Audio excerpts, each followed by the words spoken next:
everybody. I want to welcome you to another one of our SCA, Society for Education and Anesthesiology webcasts on innovations in anesthesia education. And today it's my great pleasure because I have as my guest Ellen Basile, sorry, I mispronounced that. And she is the Associate Professor and Chief of the Pediatric Anesthesia Division, as well as the Program Director for the Pediatric Anesthesiology Fellowship at Augusta University. And today she's going to talk to us about female leadership in anesthesiology and the project she developed around that. So I like to start, as sort of what kind of got you started, in this project. Okay, so two things really, and for brevity, I'll keep it short. One was there's been sort of a recognition that there is a gender gap in terms of leadership in medicine, and specifically in anesthesiology in terms of female leaders. There's also an economic gap, but I didn't go there. And the other was, interestingly, I watched a documentary on Billie Holiday. And the entire documentary was based on audio recordings from a journalist. And I don't know, I had a light bulb moment and I said, oh my gosh, wouldn't it be awesome to tape record some female leaders to try to find out how they actually became leaders? Oh, that's fantastic. Tell us a little bit more about how you developed that project and how did you recruit and what did you do, and what you eventually did with that information. Okay, so the original idea was to reach out to interview female leaders in anesthesiology, and I reached out to actually my former chair, who also was a former ASA president, and I ran the idea by her because I wanted a sounding board. Like, hey, does this sound like a good idea? Does this sound interesting? She said, yeah, I think it sounds like a terrific idea. And hey, why don't you think about making podcasts out of the interviews? And so from the minute she mentioned that, I thought that does sound like a great idea. But primarily I wanted it to be a research project to interview them and create a manuscript. So it's sort of, I'm doing both, if you will, simultaneously. Okay, let's start a little bit with your podcast series. Mm-hmm. Is it something that you've got on YouTube as just a regularly available channel, or how would people access these interviews? Okay, the podcasts are still actually being currently edited. I actually have a medical student who's working with us on that, who's very tech savvy.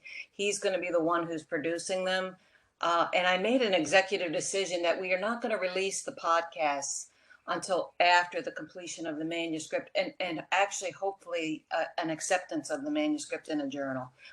Because that's the primary focus. The podcasts are sort of a secondary focus. Okay. Where do you intend to publish the podcast? Just out of curiosity. We actually already joined, and I'm going to forget the name of the company, but we will be uploading them, and I anticipate that ultimately, whoever the vendor is that we chose, they work in communication with, Apple and iTunes. So the podcast should be available, I think, worldwide to anyone who's interested in them. Okay. All right. Well, that brought me up to an important point in this, and I have to say that I finished my anesthesiology residency training back in the late, like 1989. And so I am of a generation where it really works out great to partner with a medical student that's interested in a project, because they're often a little bit more savvy about social media and technology. And sometimes it's quite helpful to search out at your program if you're trying to do a project like this. For medical students, because often they're extremely good at this kind of stuff, and producing a podcast series and having the ability to understand how to do the podcast, how to edit them, how to upload them, what kind of channels to put them in, how to distribute them, is an excellent thing. So I think that's, just want to point that out to our readers. That's a great way to do it. Medical students are a fantastic underutilized resource often for research projects. Okay, well, out of curiosity, how many interviews did you do? We completed 26 of them. 26. Okay. Yeah. Now, I guess you better tell us a little bit about the research project design. Give us a little bit of the experimental design, or what was the design of the project? Sure. Well, let me give you the title. and then we'll talk about the design. The title of the project is Alpha Women, a qualitative study of female leaders in anesthesiology.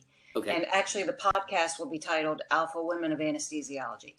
The design is, so we had to do a deep dive into what is qualitative research, because it is very different from quantitative research. I'd say 90% of medicine is quantitative research. You very rarely find qualitative studies. There are absolutely some out there, but it is not by any means the dominant form. And qualitative is more of a study of the individuals, and sort of takes more of a personal look at the individuals. And that's not something that you can calculate numbers on and grab data like you would in a quantitative study.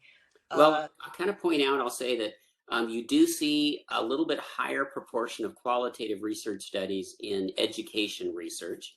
Correct. And they are much more difficult to get published in anesthesia education journals, because often qualitative research projects are not done with enough rigor, and they meet a lot of resistance from journal editors and peer reviewers. And I'm not saying that's inappropriate. I'm just saying that you are absolutely right. You do need, anybody that's interested in a project like this does need to investigate a little bit about what appropriate qualitative research techniques would be appropriate for the project that you're attempting to apply.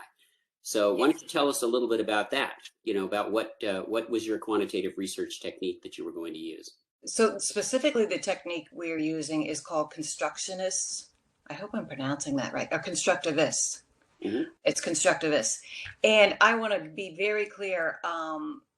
I spent months doing deep dive literature search into qualitative research, because I recognize that it would be a steep hill to climb to get this published in an anesthesiology journal. However, the topic is so relevant, I thought, I'm going for this. Number one. Once I did a deep dive into the literature search on how to do it, I recognized quickly I'm going to have to get a professional on board and because the methods section is so important, I can't screw that up. I need an expert. So I quickly I contacted several people who were familiar with qualitative research, and fortunately, one of the sociology professors at our university thankfully agreed to help us, and she's been on board through most of the project. That's a great, again, I want to tell our audience that that's a great source of help in qualitative research, because sociology and psychology often make use of qualitative studies. Correct. And anthropology probably. So those are a great source. And again, if you have a university that is associated with those departments, that's another great place to research and do a joint project. All right, that's fantastic. Great thinking. So how did you proceed? What was the design, or how are you going to conduct the study? So the design for a lot of qualitative research is what's called semi-structured interviews. So again, more literature search, but we tried to come up with the ultimate question that we wanted to answer is, how did these women, because there's so few, how did these women make it to the top? Most of us in the field of anesthesiology do not have female mentors, or a female chief, or a female chair, or a female president, that someone we can look up to. So I wanted to make this sort of like a forum, if you will, almost to the masses, to A, show that it is possible, and B, to let the rest of us know, well, how exactly do you get to the top? What did these women do? What separated them? What made them different from us, if they were different at all? Again, I always try to help junior faculty that are working on projects. So one of the things that you needed to do in a semi-structured interview is that you need to decide what were going to be your interview questions. Correct. A lot of times in qualitative research, it's beneficial to do a couple of pilot interviews with people. And then you can, from that and an analysis of those interviews, you can extract themes, and that can help you construct your initial sort of questions that you're going to use. Now, in a semi-structured interview, those are relatively loose, right? You're asking often open-ended questions that are going to let people expound on them. Can you Correct. talk a little bit about how you developed your question set? Well, we just sort of, I'm trying to think back. It was a while ago that we constructed the questions, but we separated it into different domains. We did 4 different domains. We looked at personality characteristics. We looked at early mentorship and early leadership roles, because no one just goes right to the top. There's usually a stair-step approach. And then we really focused hard on how they acquire the actual leadership role. And then we did a little bit more personal things uh, in terms of early influences in their life. And I'm going to be 100% honest. We had gathered so much information that there's no possible way we're going to be able to publish all of it. I mean, it is volumes and volumes of information that we've extracted. Yes, it's a lot easier to do a project like this without having sort of some rigorous structure to how you do it. Totally, but you can hear my voice as a peer reviewer from journals. Is the nature. These are the kinds of things that I would be looking at as a peer reviewer. How is the initial question set structured? And probably in this case, there really isn't much of a power analysis in terms of deciding on what your subject set is going to be. But the next thing that I would look at is how did you actually analyze the interviews? So there are, and again, I'll point out to the audience, the way that you can get a little help with this is probably the same way Ellen did, is look at other papers that were successfully published and look at what their technique was. And then if you can use that technique, you can also reference that paper in your, when you're describing your methods. So there's often theme analysis or other techniques to deconstruct essentially these interviews. What was your process? So the process is, one thing I should have explained in the beginning is this specific type of qualitative research assumes that the actual interviewers, so I'm the primary investigator, but I have 4 sub-investigators. It assumes that we are part of the process. We are part of the data collection, if you will, because we construct, if you will, how the interview is formed, and then how the in-depth. So I'm getting ahead of myself, but how the process that we took was, yes, you're very right. I did look at a lot of other papers and how they were constructed. After the first 5 interviews were completed, all 5 of us, transcripts were made also by medical students that I had help us. We took 5 transcripts, and then we all started looking what we thought were themes, if you were, that were emerging. Common themes in the different women that we interviewed. And then we took each of our individual ideas and combined them. And then we started paring them down like a pyramid almost to form what's called codes. And then once all 26 interviews were completed, we used actually, well, you have to download it. It's a platform called In Vivo 12, and it's specifically designed for qualitative research. And we use that to pull our data from each of the transcripts, and that's a very laborious process also. And we're actually technically right in the middle of concluding that process. Right. So this is the process for doing the transcript analysis. Correct. It allows you to upload the transcripts and then upload your codifying scheme, and then it can try and help extract some data from these. Correct. Okay, great. Yeah, this is all great stuff, and I know it's a little technical, but I just wanted readers to hear about some of the challenges or complexities of doing qualitative research, because everybody would say at the very beginning of this, when you described your topic, this is a great project, right? But the trick is turning this great project into something publishable. And so the upfront work that you did in providing a good foundation and structure for this is going to make it much more likely to be published. So Man, I hope so. I'm sweating bullets over that part.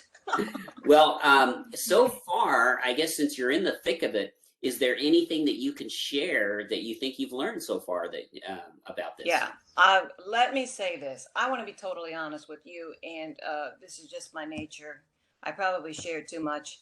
I'm going to be 100% honest. I really knew nothing about qualitative research when I started this project. I mean, I want to say 0, nothing, nada. And so 100% novice. And that's why I spent so much time doing literature. I literally spent every weekend, hours upon hours, looking at articles on how to do qualitative research because I didn't want to mess it up. I wanted to get it right because I felt like this topic was so important. Anyway, what did we learn? So much. I can't. I mean, I could never even squeeze it into this interview. So much. I mean, learned about there's actually a lot of common personality traits in these women, which may surprise you to know that. Um, One of the things that I thought was so, well, being the interviewer, being on the receiving end, these women just exude positivity. I mean, across the board, they all have a sort of character personality trait almost universally of turning negatives in their life into a positive, overcoming obstacles. They're all powerhouses of actually of work ethic, if you will. It's, you know, when you get to meet them, it's no surprise that they made it to the top.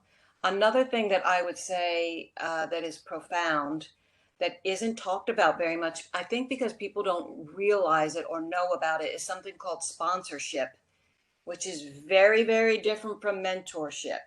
So that's a huge thing that we're Can going you to be. describe that? What do you mean by that? I What's do the want to difference? describe it because it's so important. So mentorship, being a mentor is kind of like being a coach, you know, and usually it's a senior person and a junior person. By the way, another thing I've learned, especially for females, but it's also true for males, when you're done with your training, you're going to be a junior colleague somewhere, and this could be private practice or academic practice. We all need a mentor.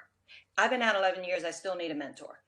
You need to look for somebody. Your mentor, don't just, it can't just be anybody. If you really want to achieve great things in your life, you need a mentor who is a chief, someone who is a chair, someone who heads up a division, somebody who has high office outside of anesthesia in the hospital.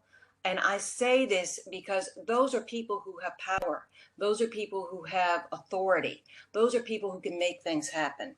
So anyway, a mentor is a coach. They can tell you do this, do that, don't do this. You know, maybe you should think about doing this. They kind of guide you, but it's not really an act. It's not sort of an active thing. A sponsor actually doesn't even have to be a mentor.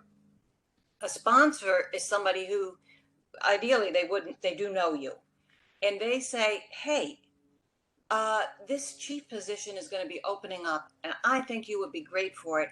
I'm going to talk to your chair, and I'm going to recommend you for this job. And you have my full support for this position. And I'm going to make sure everyone knows you have my full support for this position. So they kind of move you. They really take an active role in seeing that you make it to another position, that you make it to another role in your department, or it actually technically doesn't have to be in your department. It could be outside of your institution, Sure. but they take an active role. So you found this was a common theme amongst your interviewees, that the presence of sponsorship at some point during their careers. Oh, yes, it's a major, major aspect. And unfortunately, women do not have as much access to sponsors as males do. Right. So that makes me wonder a little bit about my own role as a mentor. You know, at being at a professor level and mentoring my junior colleagues. I maybe have to think a little bit more about sponsorship, right? About trying to take a more active role to help make them successful, as Yes, opposed to just guiding them on how to be successful. correct. Did you find this also? Can you talk about maybe any differences that you found between women and what you would have expected for men? Oh, well, there are some bit major differences. Another whole section of our topic, because we can't talk about women in leadership without talking about gender bias.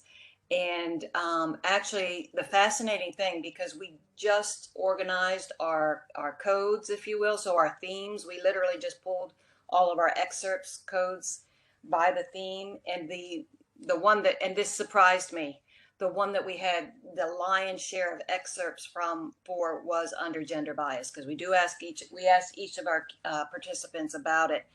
And so I'm like, oh my gosh, Lord, this wasn't where I thought we were going. I didn't want this paper to be about gender bias, but I can't get away from it.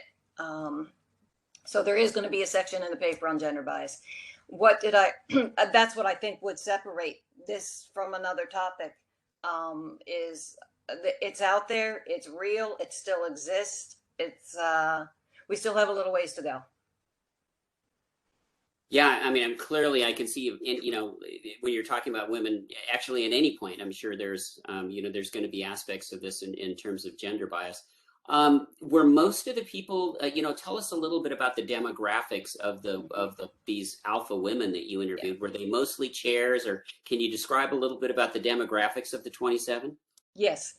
So, well, let me tell you how we generated a list for the women we reached out to.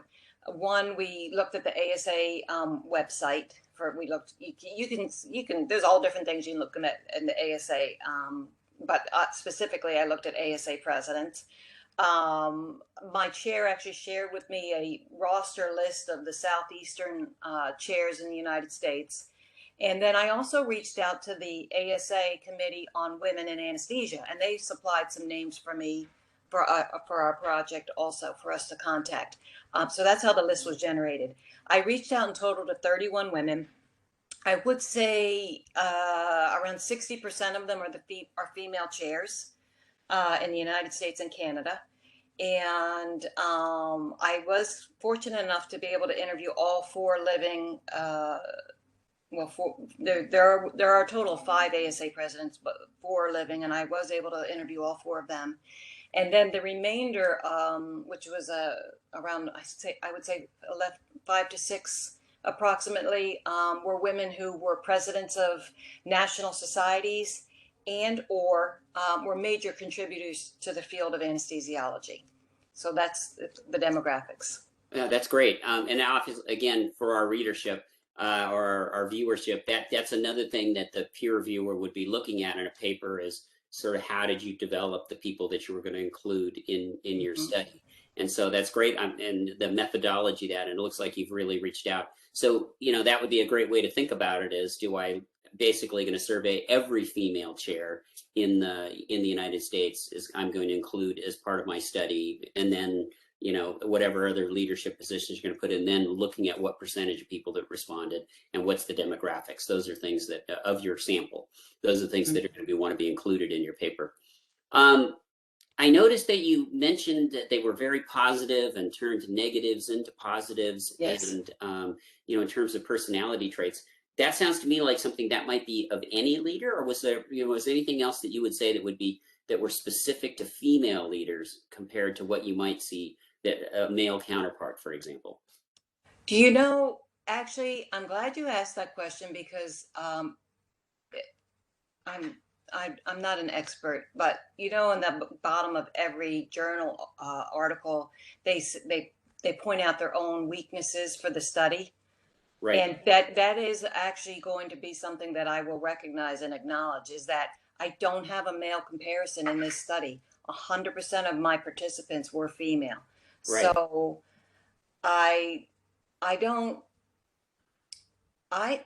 these women I did not feel interviewing these women that there was anything that I thought was, that they lacked or were less than, or there may be some things that they had more of than yeah, that's what I was getting at, is what they had to have more of, really.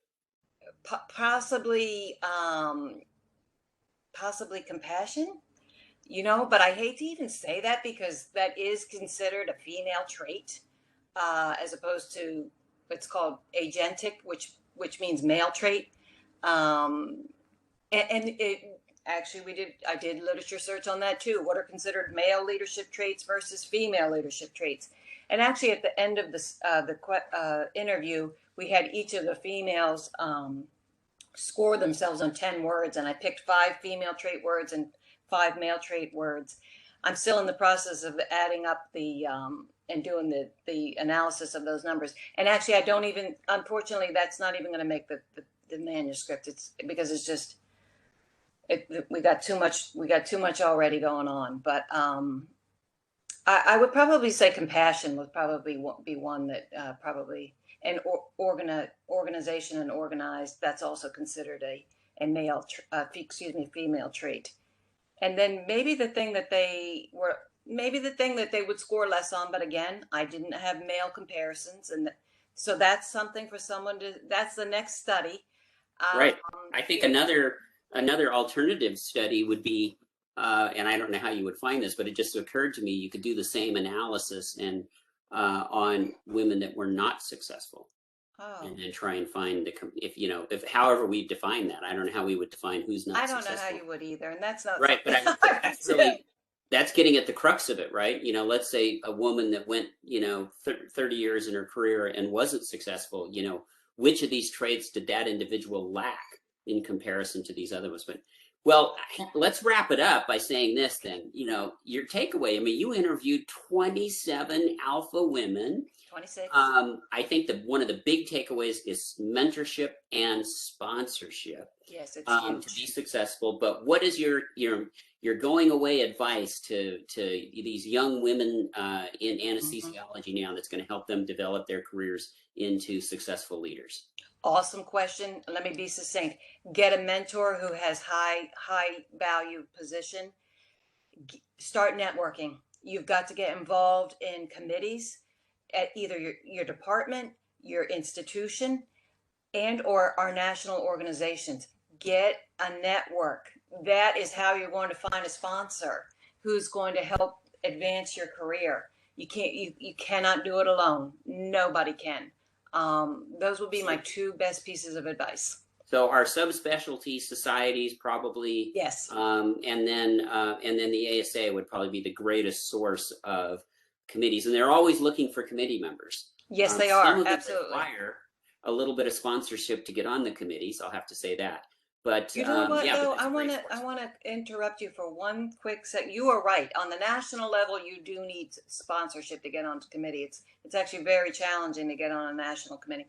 But at your state level, like, so I'm currently in Georgia, so the Georgia Society of Anesthesiology, they welcome people. They want your participation. If you show up, you will find something to do. You will Right, and find something to join. that gives you the entry into the national committees that you would like to do. Correct. Yeah. Okay. Well, fantastic. I mean, this is a very exciting project. I think we're going to be quite interested in the results, and so maybe we'll have to do a follow-on later to try and so that you can help update everyone on what the results of your study were. But I want to thank you for presenting the challenges of doing a qualitative research project, because as I said, this society is oriented towards educators in anesthesia, and a lot of times our projects are related to education, and many of those projects are going to be qualitative research. So thank you so much, Ellen. It was great to have you today, and thanks so much for really presenting a quite interesting and impactful topic, I think. I really appreciate you having me. Thank you. Okay.